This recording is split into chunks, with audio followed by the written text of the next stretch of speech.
Shalom. I want to give all the praise and all the glory unto Yahweh, Bahashem, Yahushai, Bahashem, Rakah, Kodash.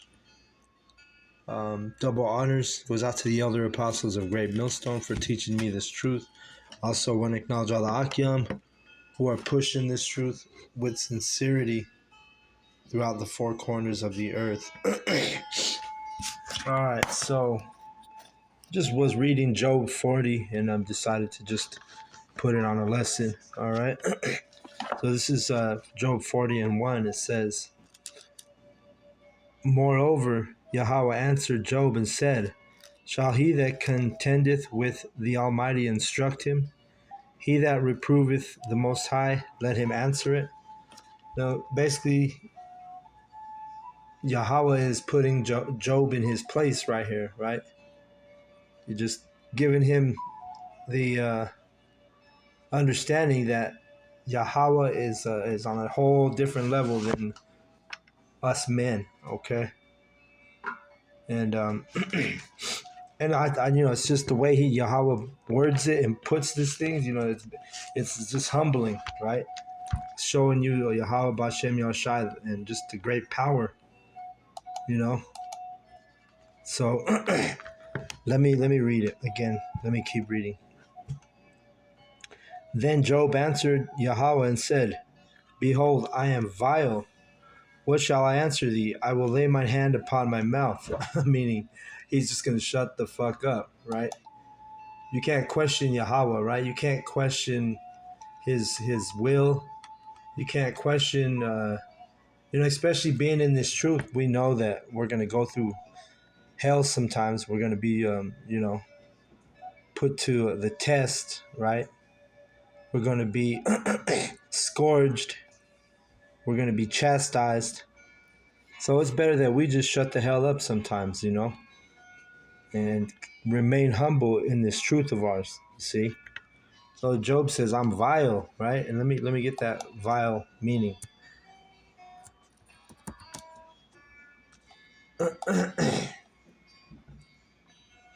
It says, this is a definition of vile: extremely unpleasant, morally bad, wicked. Other words that are similar are foul, nasty, unpleasant, bad, disagreeable, horrid, horrible. But you get the point, right? So that's what Job told Yahweh. He's like, I'm vile. I'm just going to shut the hell up, right? Because it's a wicked thing to come against Yahweh or to come against his just his being, his truth, right? That's why you people who reject his knowledge and you reject his truth, you're wicked as hell, man. You're unpleasant. You're bad. You're horrible. You're extremely unpleasant, foul, morally bad, or wicked. So it's better sometimes just to shut the F up, you see, like Job did right here. And remember, Yahweh was speaking to him out of the chariot during this chapter. He's speaking to him out of what you call a UFO. It says a whirlwind, if you want to get technical in this. Let's see, which verse says he was speaking to him out of the whirlwind. It was in chapter 38. Because I just kept reading. I was reading 38, 39, and I'm doing 40. But when you go, let me move to 38. In the very first verse, it says, Then Yahweh answered Job out of the whirlwind and said, Who is it that darkeneth counsel by words without knowledge? See? So you're gonna have counsel of the wicked. You're gonna have the counsel of the righteous, right? The counsel of the righteous deals with men who are in sync with this truth. The counsel of the wicked, those were Job's friends. So let me get back to Job 40. Because Job's friends were giving him counsel, but it was basically the counsel of the wicked. So that's why Yahweh said that out with his voice out of the UFO or the whirlwind, the chariot. So I'm on Job 40. And verse 4, Job told Yahweh, hey, I'm just vile, I'm wicked, I'm morally bad, right? Of little worth or value. That's what that word vile means. I will lay mine hand upon my mouth. So you see, Job had enough sense to just tell himself, I just need to shut the F up. And we can't question the potter, right? Just like Esau Edom, he can't question the potter, right? Who's the potter? Yahweh Bashem Yashai is the potter. So, if Yahweh made you an Edomite, you can't question Yahweh for doing that. Tells you that in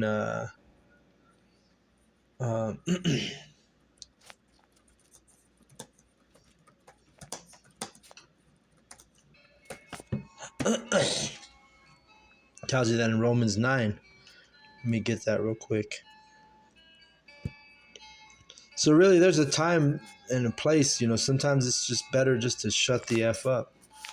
Even for us on the camp, we're out there teaching. We don't really want to be stepping on brothers' toes or speaking over brothers. It's time where you just need to be quiet. Romans 9 and 21. It says, actually, I'll start at 20. I'll start at 18. It says, Romans 9 and 18. Therefore hath he mercy on whom he will have mercy, and whom he will hardeneth. Thou wilt say then unto me, Why doth he yet find fault? For who hath resisted his will? Nay, but, O man, who art thou that repliest against Yahweh, or the Most High? Shall the thing formed say to him that formed it, Why hast thou made me thus? Right? So you can't reply against the Most High. You can't reply against Yahweh and say, why have you made me this way? Right? So if you're an Edomite and you find out, the Edomites are the wicked, you can't get mad about that. It's Yahweh's will. He was the one who made you an Edomite. Or if he made you a 2/3, same thing. You can't receive this knowledge. You can't receive this truth. There ain't no need in getting upset about it. You can't question it. Well, let's read 21. Hath not the potter power over the clay of the same lump to make one vessel unto honor, which is Jacob, and another to dishonor, which is Esau? What if the Most High, willing to show his wrath and to make his power known, endured with much long suffering the vessels of wrath fitted to destruction? See? Because when you read before this, it's talking about Esau, Jacob, and even Pharaoh of Egypt, right?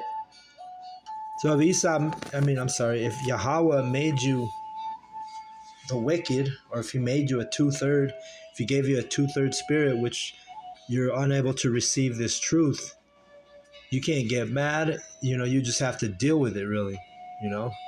If we're not of the elect, there's nothing we could say or do. It's all preordained, So really, Yahweh's understanding and our understanding are two different things. And we got like Job, sometimes we just got to shut the F up, in our greatness, so-called greatness, right? We might think we know so much. We might think we have all this knowledge and wisdom. But at the end of the day, sometimes you just got to shut up. Humble yourself. Because if you don't, Yahweh is going to humble your ass, guaranteed. All right? So let me go back to Job 40 and 5.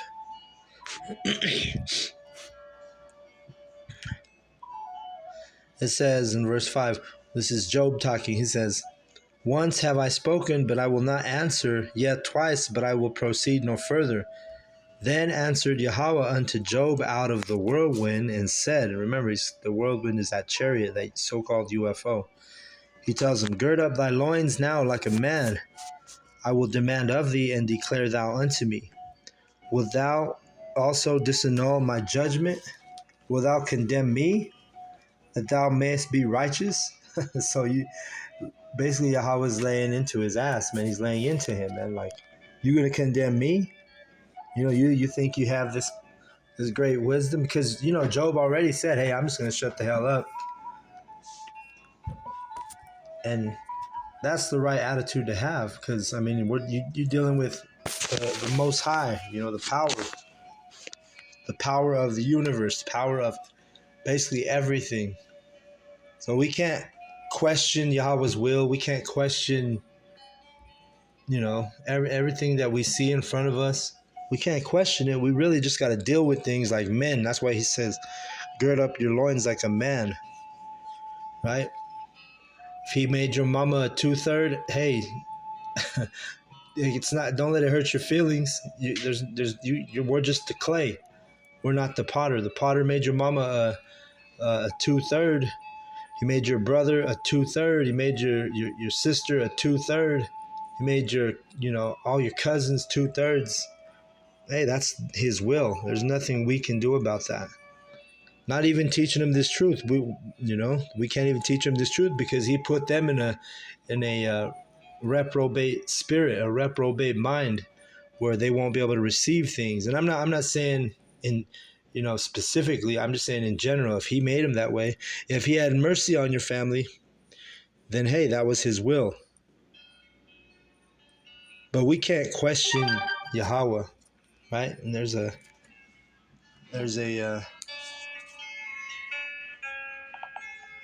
the phone chimed on that, right? We can't question Yahweh. Simple as that. Keep reading here. Job 40 and verse 8. Or you know what? I want to look up that word disannul, because he says, will thou disannul my judgment?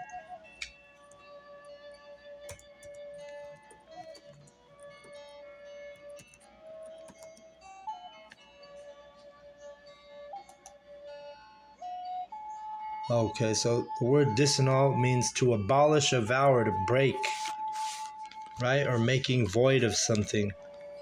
So that's what he's saying. Without disannul my judgment. So are you going to break the judgments of Yahweh? Are you going to abolish or remove the judgments of Yahweh? The answer is no. Will thou condemn me, that thou mayest be righteous? We can't condemn Yahweh Bashem Yahushai. So we just got to stay in our lane, right?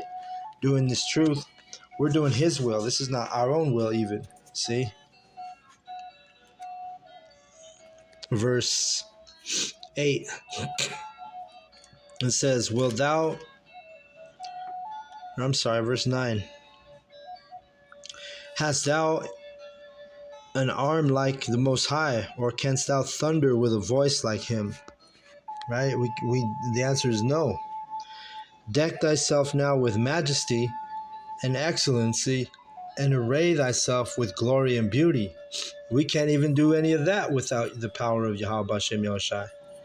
Yahweh Bashem Yahushai is the only one who can, make us excellent, make us glorious and beautiful, and array ourselves as, with excellency. He's the only one who can make you a prophet, if you are a prophet. See, phone had a chime on that too. So let's keep reading. Verse 11. Cast abroad the rage of thy wrath, and behold everyone that is proud, and abase him.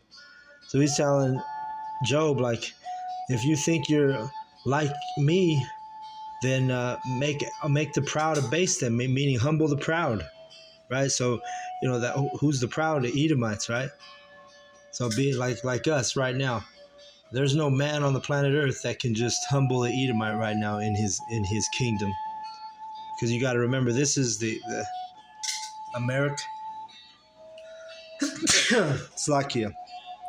America, is the kingdom of the Edomites, the so-called white man.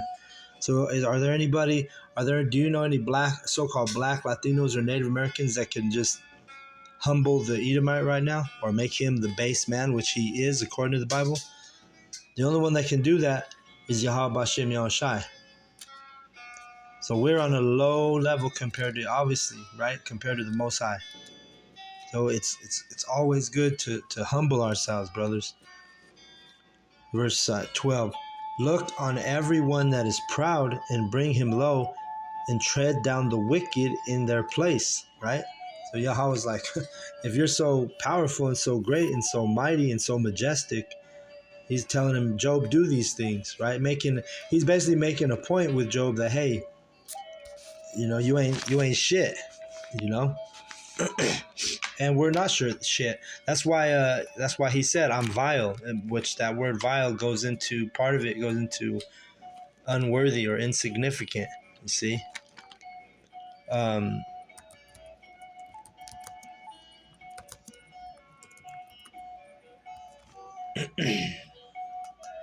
there's a verse, Isaiah 41 and 14.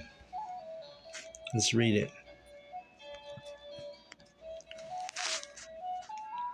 Fear not, thou worm Jacob, and ye men of Israel, I will help thee, saith Yahweh, and thy Redeemer, the Holy One of Israel. Right? So he tells us, don't fear, because Yahweh's our help. Yahweh's, he's literally our help. That's the only thing that we can stand on, right? Especially in these times we're coming into, especially in these days that we're coming into. The only thing we have is Yahweh Ba'ashem Yahushai. He calls Jacob a worm, all right? And a worm is basically super insignificant. A worm is defenseless, right? Worms, they can't defend themselves from hardly anything. When a worm is exposed, it's got no shell, it's got no protection. You see, it's just basically just insignificant, defenseless.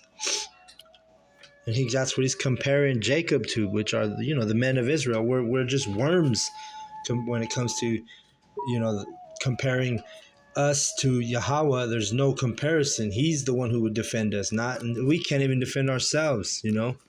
We have the spirit of Yahweh in us, which brings us, redemption and protection and whatnot. But at the end of the day, we're vulnerable. We're worms, especially, we're in captivity. If we were so mighty, if we were so great and majestic, then we would be able to deliver ourselves out of captivity. But the answer is we can't do that.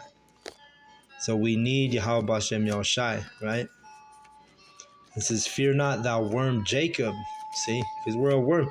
And I always tell the story that one day I was at my mom's house, and my daughter, who at the time she was probably 7 years old, but it had just stopped raining, right? And then worms pop up on the sidewalk, and she grabbed a worm and was flinging it around, throwing it across the driveway.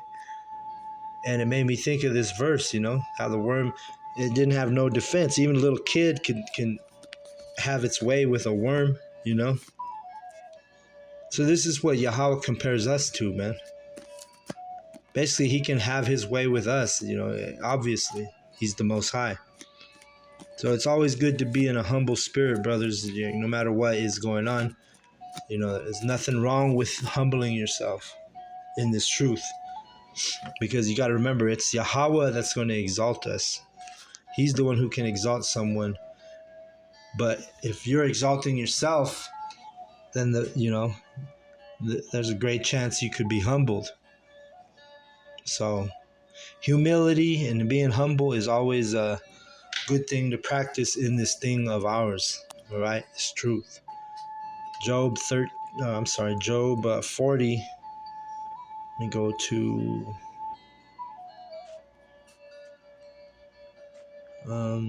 13. It says, hide them in the dust together and bind their faces in secret. He's talking about the wicked, right?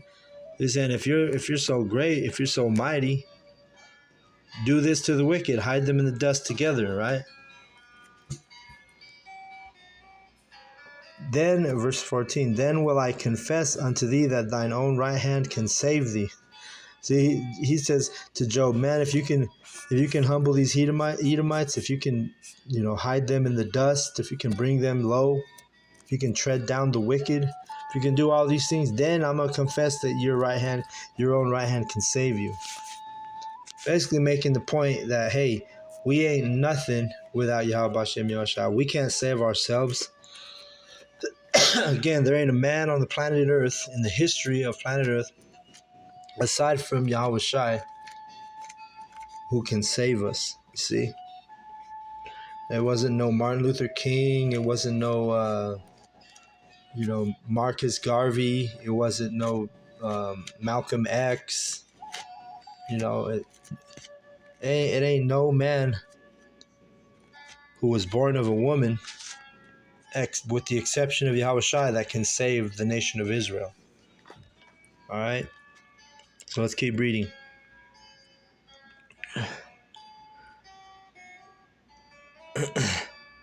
Verse 15. Behold now, behemoth which I made with thee, he eateth grass as an ox. And a behemoth is basically a dinosaur. So now Yahweh's like giving him an example of a dinosaur. That who created a dinosaur? It was Yahweh, the Most High. Let's read it. Let's read about it.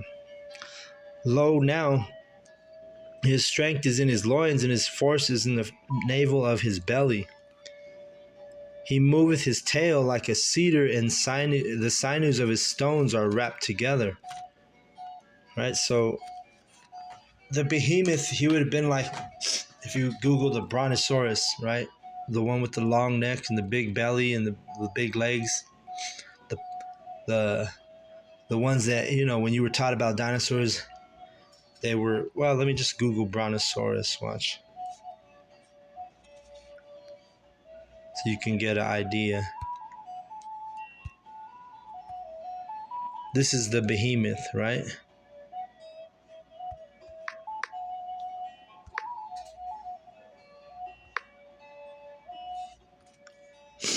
So this is a behemoth.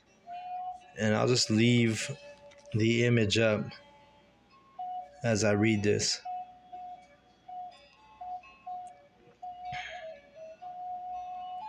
Let me get a good one. Let's see.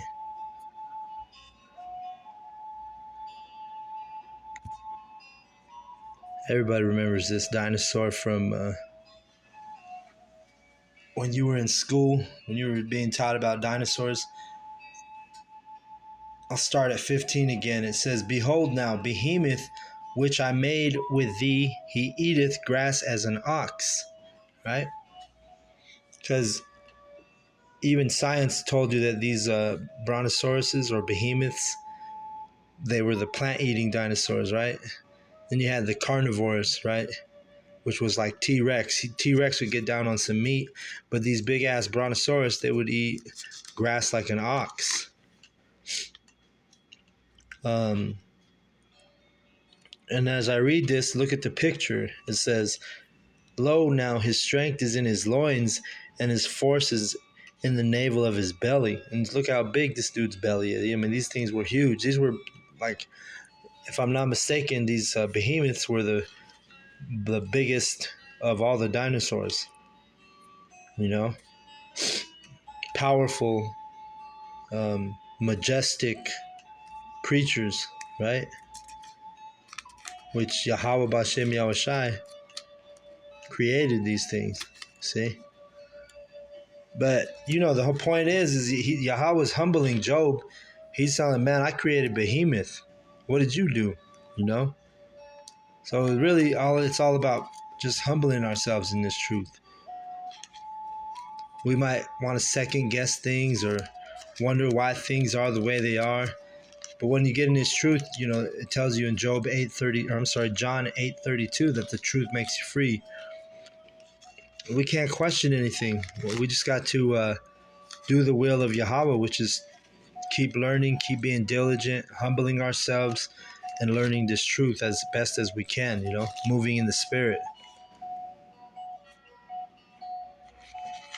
Verse 16. Verse 17. He moveth his tail like a cedar, The sinews of his stones are wrapped together. So look at his tail, this thing's tail. Look how big it is, right? It says like he moves his tail like a cedar, meaning a cedar tree. And when you look up a cedar tree, it's a big tree, right?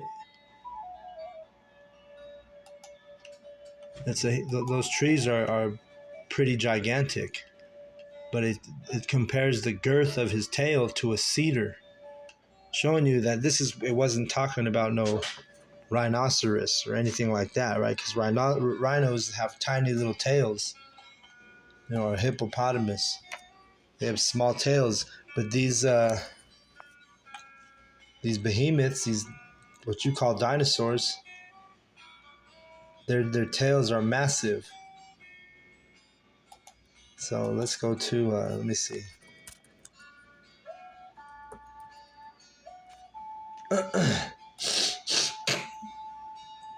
Yeah, when you Google a rhinoceros has a small little tail, so you know it's not talking about a rhinoceros, because a rhinoceros's tail is not the size of a cedar tree. Let me keep reading. He moveth his tail like a cedar, the sinews of his stones are wrapped together, his bones are as strong pieces of brass, his bones are like bars of iron. He is the chief of the ways of the Most High. He that made him can make his sword to approach unto him. Surely the mountains bring him forth food, where all the beasts of the field play. He lieth under the shady trees in the cover of the reed and fens. The shady trees cover him with their shadow, and the willows of the brook compass him about. Behold, he drinketh up a river and hasteth not. He trusteth that he can draw up the Jordan into his mouth. Just showing you how massive this behemoth, this dinosaur is, right? He could drink up a river, man. He's so big, right? But again, the whole point, the reason why Yahweh brought up the behemoth is because he's humbling Job. He's bringing him back to his senses, telling him, hey, who are you? Can you deliver yourself from the enemy? Can you deliver yourself from the wicked? Can you tread down the wicked? Can you disannul my judgments? Are you going to condemn me? Do you have an arm like the Most High? He basically told Job all these things just to humble him, right? And what did Job say? Okay, I'm just going to shut the F up. So that's what it is, brother. Sometimes it's just better for us to just stay in a humble spirit rather than to think we know everything, all right? Because Yahweh, just like he did Job, he gave him, he served him up what you call humble pie, right? And we don't humble ourselves. You don't want Yahweh B'Shem Yahushai to humble us, right? In his wrath, especially, right? So, like I said, it was just through the Spirit, just reading the scripture, and decided to do a lesson on Job chapter 40. But let me read the last verse in Job 40 is 24. It says, he taketh it with his eyes, his nose pierceth through the snares, right? So again, Yahweh created behemoth, so we haven't done nothing remotely close to that. So just humble down, brothers, and I'm gonna go ahead and leave it at that. So I want to give all the praise, all the glory unto Yahweh Bahashem, Yahushai Bahashem, Rakakwadash. Double honors goes out to the elder apostles of Great Millstone for teaching me this truth. Also want to acknowledge all the Akia who are pushing this truth with sincerity throughout the four corners of the earth. And shalom to the elect. Shalom, brothers. May you endure unto the end.